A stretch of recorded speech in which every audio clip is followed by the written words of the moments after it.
I drag my thread across it, notice how it doesn't indent. That's what we're looking for. I take my thread, I make sure it goes up and over. Okay, I'm going counterclockwise up and over. I put it in the bobbin and I pull it through. You want to make sure that the bobbin spins counterclockwise. A lot of people were not doing that last term and it was going clockwise. And that causes bobbin tension issues. Really bad. Okay. All right, so when you thread, you go from behind, up and over, right to left, catch it, around, through, under. I know, I'm just being so technical here. Through the take-up lever, in the thread guide, in the needle thread guide, goes through the needle hole, or the needle bar hole is actually what it's called. And then it's going to go through the needle, outside in. Standing here, that made so much more sense. Like standing here and watching him do that. Yeah. It made so much more sense. Like Why having it the goes in distance. sideways. Like so. And that's left, right? Always outside to in. Outside in. Inside Okay. machine, outside machine. Okay. There you go.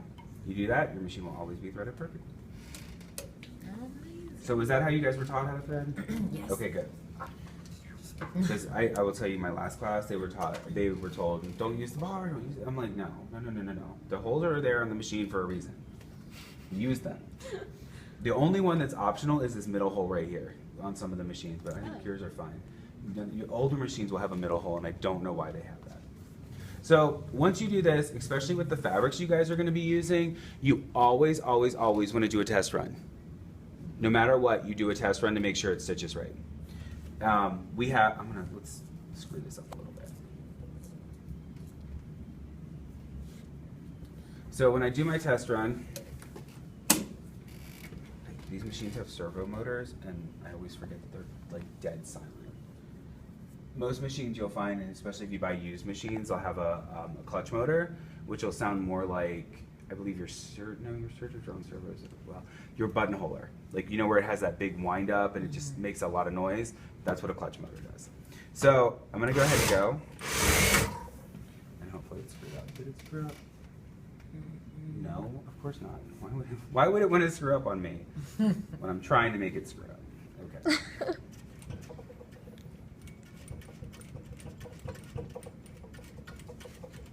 I'm sorry. Because I'm using my wrong foot. When I had my broken leg, I was sewing with my wrong foot, and it was such a pain. So I'm like, Oh, you're out of your boo. oh yeah. That's good to hear. Oh yeah. Okay. Always make sure the needle is in the up position and the take-up lever is in the up position. You do that, you can always take out your thread without a problem. So you always want to test your seam, make sure it's nice and tight. Apparently, when I try to screw something up, it doesn't work. That's a pretty tight seam. I always feel my seam too. Make sure, oh good, it did screw up. When you feel it, if you feel dots on your seam, I'm gonna pass that on to you, your tension is too loose.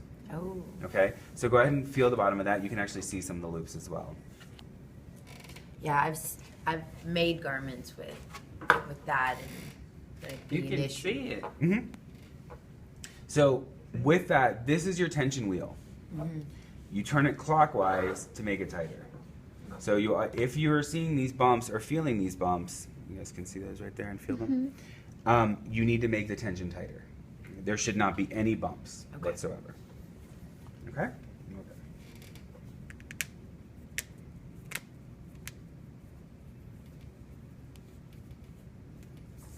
So the first thing we're going to learn is a French seam and how I like these seams done. I'm going to give you ways to do French seams and rolled hems and stuff like that. That will be beneficial for you in the long run. It may require an extra step or two, but it will be very beneficial.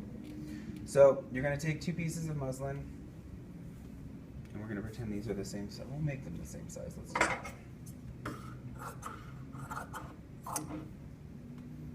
And if my seam is at a 1/2 inch, I'm going to sew at a scant half. So I'm gonna go inside my 1/2 inch line, okay? For my classes, I typically just tell you to make all your seams a 1/2 inch. It's real easy to remember everything. Other professors may tell you like, hey, I want 1 inch on the side seam, I want 1/4 at the neck, I want 1/4 at the, screw that mess. 1/2 inch. So I'm gonna go for a scant half, which means I'm gonna go inside the 1/2 inch line. Okay, actually, let me make my, your guys are gonna do this in silk organza. I'm doing it in muslin to show you the size that I want. Because you're working with a finer fabric, you wanna make the stitch smaller. So right around a 2 is good, okay? Let's see if I can hear this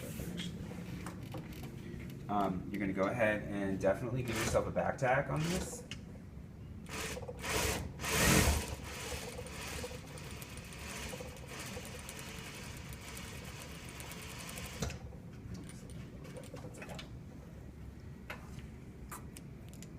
All right, then we're gonna go to the sewing machine. We're gonna go to the iron. So let's head over to the iron real quick.